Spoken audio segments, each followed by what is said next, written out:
पूज्य नारायण स्वामी बड़े सिद्ध महापुरुष हुए। वो कह रहे हैं कि नाम कैसे आपका निरंतर चलेगा, इसके लिए जिस वाणी से नाम जप कर रहे हो यदि झूठ बोलोगे, अरे आश्चर्य होता है, झूठ बोल करके तुम सोच रहे हो हम संभाल लेंगे।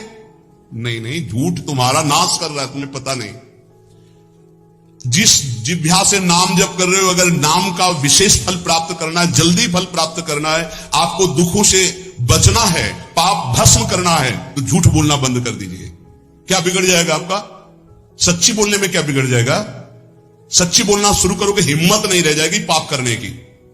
ये जो पाप करने की तुम्हारी हिम्मत पड़ रही, झूठ बोलने के कारण पड़ रही। नहीं, असत्य संपातक पुंजा, सबसे बड़ा पाप झूठ बोलना। उससे क्या होता है? हर चीज हम छुपाना चाहते हैं। किससे? उस सर्वज्ञ परमात्मा से, गुरुदेव से। नहीं, झूठ नहीं। नाम इसीलिए नहीं चल पा रहा। थोड़ी दिन नाम चलाएंगे छूट जाएगा, क्योंकि आप झूठ बोलते हैं, पापाचरण करते हैं। अगर नाम को चलाना है तो नारायण स्वामी जी कह रहे हैं, पहली बात मौन का आश्रय लीजिए, कम बोलिए, अधिकतर चुप रहना सीखिए, तभी नाम चला पाएंगे। जो कार्य कर रहे हैं आप उस पर ध्यान दें, उस कार्य को एकाग्रता पूर्वक करें, वाणी को मौन रखें, उस वाणी से धीरे धीरे नाम उच्चारण करें। कम से कम 24 घंटे में 4 घंटे मौन का तो सबको अभ्यास कर लेना चाहिए। 24 घंटे में 4 घंटे मौन का। तो ऐसे ऐसे बुद्धिमान हो कहेंगे हम 6 घंटे मौन रहते हैं। कब? बोले जब सोते हैं तब। आप 4 घंटे करो, हम 6 घंटे मौन रहते हैं। 24 घंटे में हम 6 घंटे मौन रहते हैं। बहुत बुद्धिमान है। बोले आप 4 घंटे कहते, हम 6 घंटे मौन रहते हैं। तो कब आप मौन रहते हैं? बोले जब सोते हैं तो 6 घंटे सोते, मौन ही रहते हैं उस समय। मौन जागृत की कह रहा हूं, 4 घंटे का। नारायण स्वामी के बहुत बड़े महापुरुष हुए। तुम 4 घंटे मौन का अभ्यास करो, ऐसा निकालो 2 घंटे, 2 घंटे करके 24 घंटे में 4 घंटे मौन। उस समय हम किसी से बात नहीं करेंगे, नाम जप करेंगे। कार्य करो, कार्य करने के लिए मना नहीं कर रहे हैं। कम बोलो।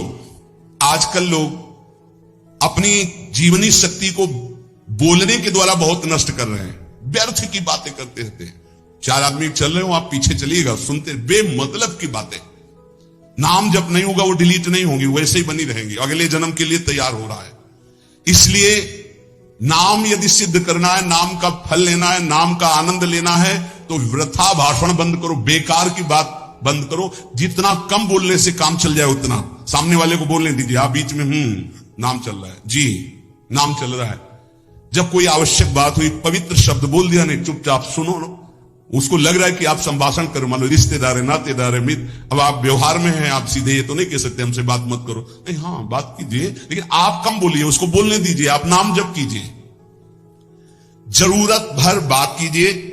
बात में भगवान की चर्चा हो तो कोई बात नहीं, अगर प्रपंच की चर्चा है तो बचने की कोशिश कीजिए।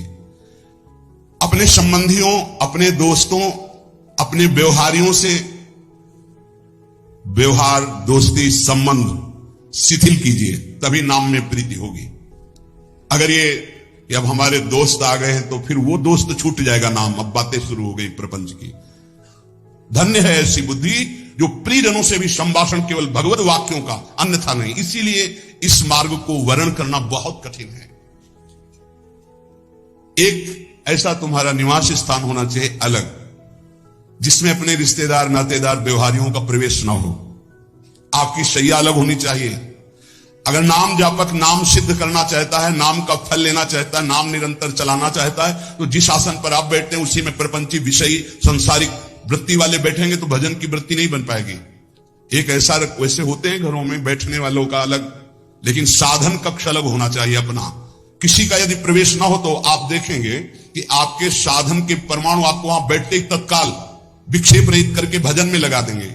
अगर घर में ऐसा कुछ ना हो तो एक आसन अपना अकेला रखें, जिस पर आप शयन करें वो आसन केवल आपका ही होना चाहिए।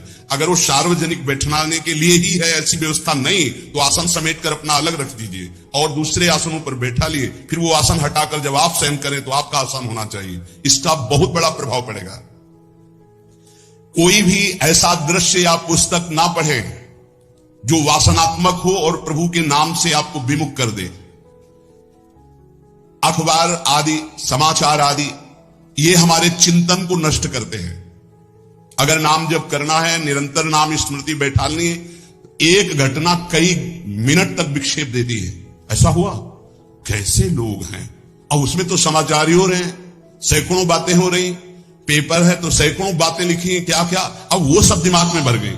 इतना व्यसन है किसी किसी को पेपर पढ़ने का, समाचार पत्र पढ़ने का, कि सुबह होते ही वो विरह में रहते हैं कि पेपर आ जाएगा। आया तो मिला तो ऐसी एकाग्रता से पढ़ते हैं जैसे वेदांत चिंतन करने वाला वेदांत चिंतन। चश्मा लगा, चाय रखी, ठंडी हो रही, उससे मतलब बीच बीच में चाय और चश्मा से और पूरे दिमाग में वही। अब क्या करेगा?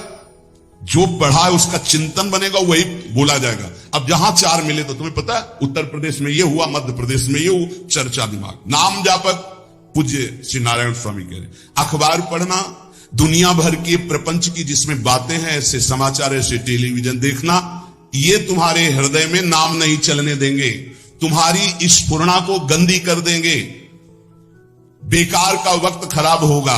इसलिए अगर आपको पढ़ना ही है तो धार्मिक ग्रंथों को पढ़िए, अपने इष्ट संबंधी ग्रंथों को पढ़िए नाम जपने के लिए। किसी को कभी वचन न दे। पांचवा, बहुत बहुत पॉइंट की बात करें, यदि आपने किसी को वचन दे दिया और पूरा नहीं किया तो भजन का फल वहां जाएगा, ध्यान रखना। यही हमसे सब त्रुटियां होती रहती है अपने लोगों से। जाओ आज से बाद वचन दे दिया, हम ऐसा नहीं करेंगे, नहीं करेंगे चाहे मर जाएं। और अपने लोग ऐसे फिसड्डी हैं कि शाम के वचन देते हैं और सुबह फिसल जाते हैं, 2-4 दिन बोलते बहुत चला, फिर फिसल जाते हैं। बोले कसम से आज से ऐसा नहीं करेंगे। तो आप इसको खिलवाड़ न समझें, आपके सुकृत नष्ट हो रहे हैं, वासना आपके सुकृतों को नष्ट कर रही। दूसरा, जैसे आपने किसी से कहा कि मैं शाम के 5 बजे आ जाऊंगा, तो 5 बजने में 5 मिनट कम होने पर आपको पहुंच जाना चाहिए, 5 मिनट ओवर होने पर नहीं, उसके पहले ही आपको। यह संतों के जीवन में देखा गया है। समय का बहुत बड़ा जीवन में अस्तित्व है। अगर आप किसी को समय दें, फिर उसमें प्रमाद स्थिति नहीं होनी चाहिए। 5 मिनट पहले पहुंचिए। समय दिया है किसी को तो 5 मिनट पहले उसको इंतजार ना करना पड़े।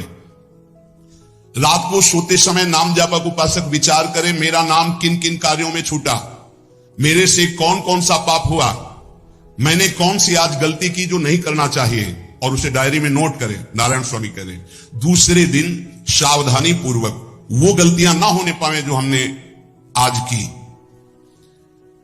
जब उपासक सत्य बोलना स्वीकार करता है तो उसके हृदय में डर जागृत हो जाता है। ध्यान रखना, डर ये माया के द्वारा प्रेरित है। अगर व्यापार में सत्य बोलेंगे तो पैसा अधिक नहीं आएगा, अगर हम सत्य बोल दिए तो डांट लगेगी, अगर हम सत्य बोल दिए तो सब लोग जान जाएंगे मैं ऐसा गंदा हूं। सच्ची मानिए, सत्य बोलने का नियम ले लीजिए, आप निष्पाप हो जाएंगे, आप महात्मा बन जाएंगे अंदर से, कोई भी पापाचरण आपके जीवन में नहीं रह जाएगा। भगवान का नाम सत्य है, उस नाम को चलाने के लिए झूठ बोलने वाला